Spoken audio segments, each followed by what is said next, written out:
Weekly cyber security news और updates के साथ हाजिर हैं। सबसे पहले हेडलाइन, डेनमार्क के बैंक वर्कर्स ने पहला पूरा साल डकैतियों के बगैर मनाया। FTX के बानी फ्रॉड के इल्जामात में कसूरवार न होने की इस्तदा की है। साइबर हमले से LA हाउसिंग अथॉरिटी की कार्रवाइयां मुतासिर हुई। यूक्रेनी हकाम ने बड़े विशिंग कॉल सेंटर का पर्दाफाश किया। इन सब की तफसील जानने के लिए देखते रहिए वीकली साइबर सिक्योरिटी न्यूज। खबरें तफसील के साथ। डेनमार्क के बैंक वर्कर्स का पहला पूरा साल डकैतियों के बगैर मनाया गया। डेनमार्क ने बैंक डकैतियों के बगैर अपना पहला साल रिकॉर्ड किया है। मुल्क की फाइनेंस वर्कर्स यूनियन की एक रिपोर्ट इस तारीखी निशान को तेजी से कैशलेस सोसाइटी से मंसूब करती है, जिसकी वजह से बैंक अपनी नकदी खिदमात को कम कर रहे हैं और इस वजह से डाकुओं के लिए बहुत कम मुमकिन लूटमार रह गई है। रिपोर्ट में कहा गया है कि 2000 में 221 बैंक डकैतियां हुई और ये तादाद 2017 में बतदरीज कम होकर 10 से भी कम रह गई है। FTX के बानी ने फ्रॉड के इल्जामात में कसूरवार न होने की इस्तदा की है। मंगल को सेम बैंक मैन फ्राइड मुनहिदम क्रिप्टो करेंसी एक्सचेंज FTX के बानी और साबिक CEO मैनहट्टन की एक वफाकी अदालत में सार्फिन को धोखा देने, मनी लॉन्ड्रिंग करने और मुहिम की मालियाती कवानीन की खिलाफवर्जी के 8 इल्जामात का सामना करने के लिए पेश हुए। बैंक मैन फ्राइड ने FTX से एक क्रिप्टो हेज फंड में अपनी रकम मुंतकिल करने से मुतालिक तमाम 8 शुमारों में कसूरवार न होने की इल्तिजा की है। मजमूई तौर पर $7 बिलियन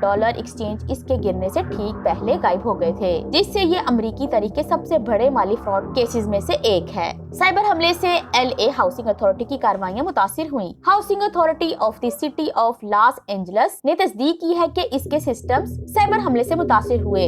जब एजेंसी लॉकबिट लीक साइट पर जाहिर हुई 31 दिसंबर को रैनसमवेयर गैंग ने कहा है कि इसने 15 TB डाटा चुराया और एजेंसी को 12 जनवरी तक नामालूम तावान अदा करने का वक्त दिया। एजेंसी जो इस शहर में 19,000 से ज्यादा खानदानों की खिदमत करती है, साइबर सिक्योरिटी माहिरीन के साथ काम कर रही है ताकि इस मसले के हल होने तक अपनी कार्रवाइयों को जारी रखा जा सके। Los Angeles United school district पर सितंबर में दोबारा हमले के बाद LA एजेंसी पर यह दूसरा बड़ा साइबर हमला है। यूक्रेनी हकाम ने बड़े वॉशिंग कॉल सेंटर का पर्दाफाश किया। यूक्रेन की साइबर पुलिस और तफ्तीशकारों ने एक कॉल सेंटर ऑपरेशन में मुलव्वस 40 अफराद का पर्दाफाश किया है, जिन पर अंदाजन 18,000 काज़किस्तानियों को धोखा देने का इल्जाम है। कॉल सेंटर के अमले ने मुतासिरीन को अपने बैंकों से मामून अमला होने का बहाना करते हुए फोन किया और जेली लेन देन को मनसूख करने के लिए मदद की आड़ में बैंक अकाउंट की मालूमात हासिल की। स्कैमर्स ने अकाउंट की मालूमात का इस्तेमाल मुतासिरीन की रकूम को अपने कंट्रोल करदा अकाउंट्स पे मुंतकिल करने के लिए इस्तेमाल किया। इनके नाम पर कर्जे तफ्तीश जारी है, लेकिन पहले से गिरफ्तार किए गए अफराद को धोखाधड़ी से मुतालिक जुर्म के लिए 8 साल तक की कैद की सजा हो सकती है। मज़ीद मालूमात पर ज़माओ यूट्यूब चैनल साइबर पश्तो या ज़माओ वेबसाइट www.cyberpashto.com विजिट करें। डेरा मनाना।